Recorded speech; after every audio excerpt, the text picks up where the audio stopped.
Back in the original PlayStation 2 version of Silent Hill 2, the scariest moment in the game was definitely this stairwell in the Historical Society. At first, the Historical Society seems like a very ordinary location, a respite from the grotesque and surreal and disturbing imagery that precedes it. But then you get a glimpse of this hole in the wall and you immediately know that this is not going to be ordinary at all. From the appearance of this threshold, the crumbling, shattered wall surrounding it, I always got the impression that the stairwell may have literally smashed into this wall, as if the nightmare of Silent Hill was literally crashing through into James' reality, as if it has torn a breach into the world itself, a portal through which James can cross over into an even deeper layer of hell. This stairwell is long. Very, very long. Impossibly long.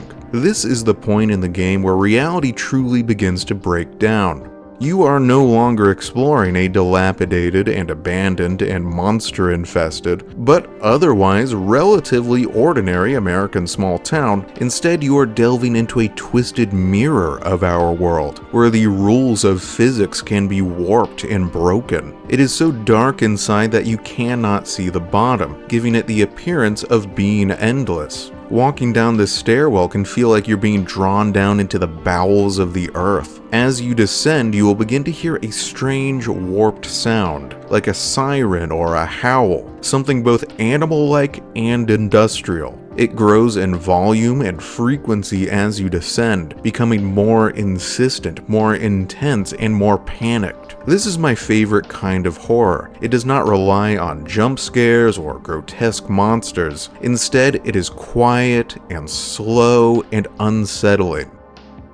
It is all about building a sense of creeping dread. It relies on the player's own imagination, on getting you to imagine for yourself all of the awful, terrible things that must be waiting for you once you reach the bottom. And it is not just about the stairwell itself, it is also about follow-through. The audio and visual design of this stairwell promises the player that something hideous and terrifying is going to happen to them when they reach its end. And then when you actually do reach the bottom, you discover something even worse than whatever you imagined. Because this stairwell ultimately drops you off in the Toluca prison, which is by far the most unpleasant location in the entire game. It is devoid of any warmth or color or signs of life. It is cold and cramped and metallic, and everywhere you look you will see cruel instruments of punishment and execution. That ties back into the story because James is a character weighed down by a terrible sense of guilt and shame. And his environment here in the deepest layer of the nightmare reflects that. I once posted a whole video about how I thought this stairwell leading down to the basement of the Baker Mansion in Resident Evil 7 was the scariest moment in the entire Resident Evil series for many of the same reasons. Well, this stairwell in Silent Hill 2 is like that one on steroids. It is a million times scarier. However, the developers of the remake have done such a great job improving a certain section of the game that I think there is actually a new scariest moment in Silent Hill 2. This is a sequence that was merely disturbing in the original, but has been made outright terrifying in the remake.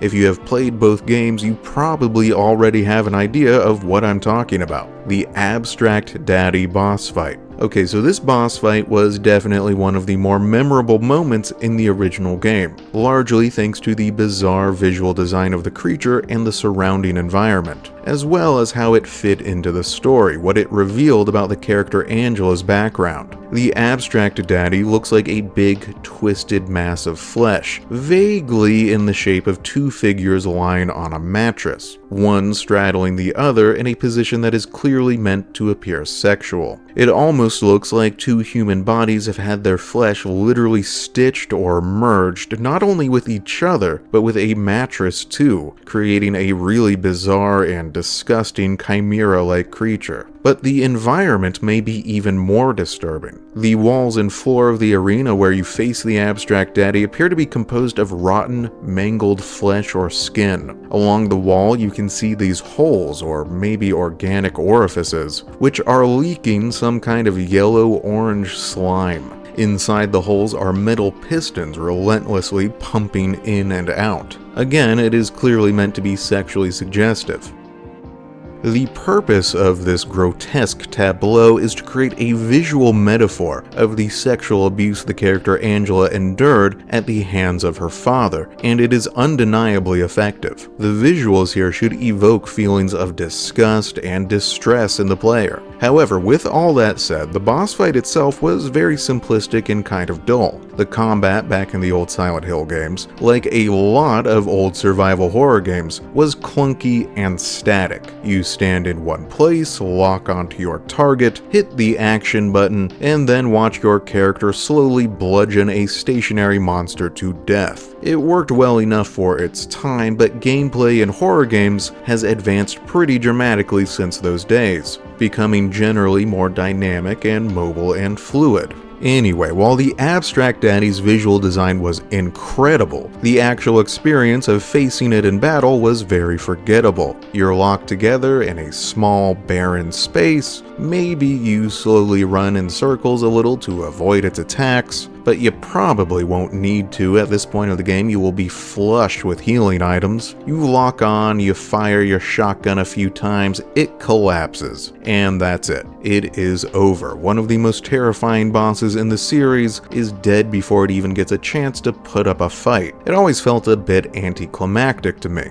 And that brings us to the remake. Here, the developers have completely transformed this encounter. Finally, the experience of the battle matches the intensity and terror of the visual design. The developers have improved all of the boss fights in the game, but I think the Abstract Daddy fight is above and beyond anything else in the remake. It is a masterwork of action horror video game design, one of the best horror boss fights ever made. Instead of locking the player inside a single empty room, the remake traps the player in a labyrinth, a twisted and confusing maze, a warped recreation of Angela's own childhood home. In this sequence, you sort of become Angela. You experience a small facsimile of what it must have felt like to be a child growing up in this home, with this kind of father. The terror, the helplessness, the feeling of being trapped, of trying to run away but only ending up going in circles, the violence and the aggression. And this is not just a boss battle. This encounter mixes both chase sequences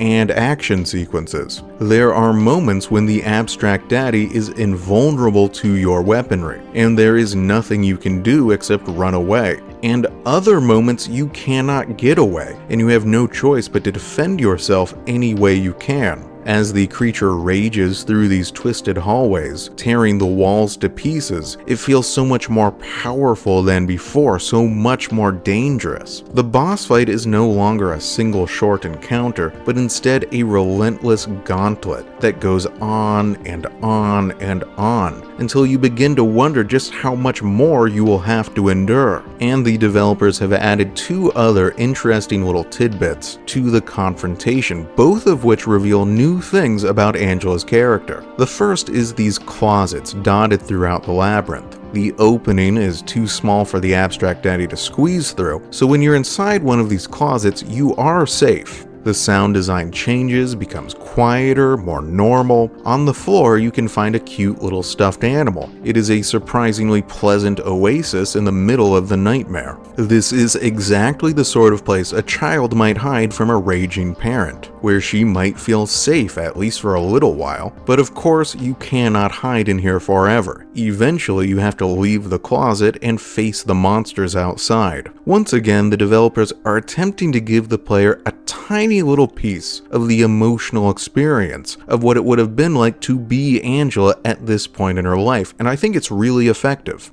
Next, there is a moment where, in order to progress, you have to destroy the television set in the living room. After you do so, you can hear the abstract daddy howl in rage before attacking you. At first, this might seem kind of random and pointless, but I think it might actually be really brilliant. So put yourself in Angela's shoes. You are a child. You are trapped in a situation where you feel defenseless and powerless. You are filled with resentment and anger, but you have no outlet for those emotions. You cannot take your anger out on your father, the man who is responsible for all this, because he is so much stronger than you. He will just overpower you and hurt you more. But you know what you can do? You can destroy something he cares about. You can make his life a little bit worse. You can break the family television set. And I think that is exactly what Angela did. In doing so, she may have incurred her father's wrath, but she also managed to, in a small way, assert some control over her situation, to fight back against her abuser. In this section of the boss fight, the player reenacts that event. It is built right into the middle of Angela's struggle against her father. As the confrontation progresses, eventually the replica of her childhood home transforms. The ordinary apartment walls crumble away and reveal that old fleshy skin texture from the original game's boss arena. Even the pistons and the leaking orifices have returned. I really like this gradual reveal that underneath the surface of domestic normality in this home lay a grotesque nightmare all along. There has been a lot of discussion among fans, and also some not-so-fans, over whether the remake is really an improvement over the original, or if it is just a different experience that stands beside the original as a sort of equal partner, or whatever. Well, this is one spot where I feel confident in saying that the remake is absolutely an improvement over the original. There is no comparison. The developers of the remake have done such a fantastic job of building on the foundation of the original Abstract Daddy encounter, enhancing its strengths while erasing its weaknesses. The new encounter is scarier, darker, uglier, far more dynamic, and even more narratively meaningful than the original. This boss fight should become a standard by which all other horror boss fights are judged. I really think it is that good.